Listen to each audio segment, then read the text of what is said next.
परभणी जिल्हा आणि बीड जिल्हा या दोन्ही जिल्ह्यातून गंगाखेडला G7ला ऊसाचा पुरवठा मोठ्या प्रमाणावर होतो आणि म्हणून किसान सभा आणि शेतकरी उत्पादक संघर्ष समितीच्या वतीनं असं नियोजन ठरलेलं आहे की उद्या खळी फाटा या ठिकाणी या G7च्या प्रशासनाच्या विरोधामध्ये त्यांनी जो भाव द्यायला जरा नकार दिलेला आहे, त्यांनी फक्त 2500 पर्यंत देऊ असं म्हटलेलं आहे। परंतु वाढलेले सगळे खर्च, वाढती महागाई, मजुरीचे दर ह्या सगळ्याचा परिणाम म्हणून 2500 काही दर परवडत नाही शेतकऱ्याला आणि म्हणून आपण 3000ची पहिली उचल मागितलेली आहे आणि अंतिम भाव 4000 रुपये मागणी केलेली आहे।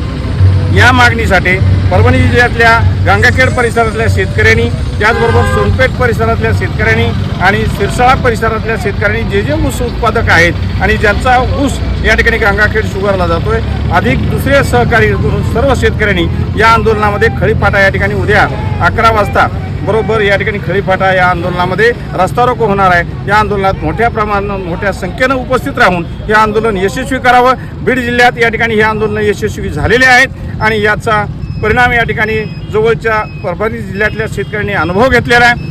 सायखेडेला सुद्धा असाच प्रकार होत होता, तेव्हा तिथंही या ठिकाणी आपण आंदोलन करून शेतकऱ्याची या ठिकाणी आंदोलन यशस्वी झालेलं आहे। म्हणून ही मागणी सर्व शेतकऱ्यांच्या हिताची आहे। म्हणून सर्व शेतकऱ्यांना पुनश्च मी विनंती करतो, हात जोडून सर्व शेतकऱ्यांना माझी विनंती आहे की भावानो, आपल्या या लढाईमध्ये आपण सगळ्यांनी उतरलं पाहिजे आणि हे आंदोलन आपल्या हितासाठी, जे आपल्याला आतापर्यंत या ठिकाणी हे सगळे कारखानदार लुटीत आलेले आहेत, या लुटीच्या विरोधामधलं हे आंदोलन आहे। ही आत्मसन्मानाची लढाई आहे आणि म्हणून आपण या आंदोलनात मोठ्या संख्येनं सामील व्हा। उद्याचं आंदोलन यशस्वी करा।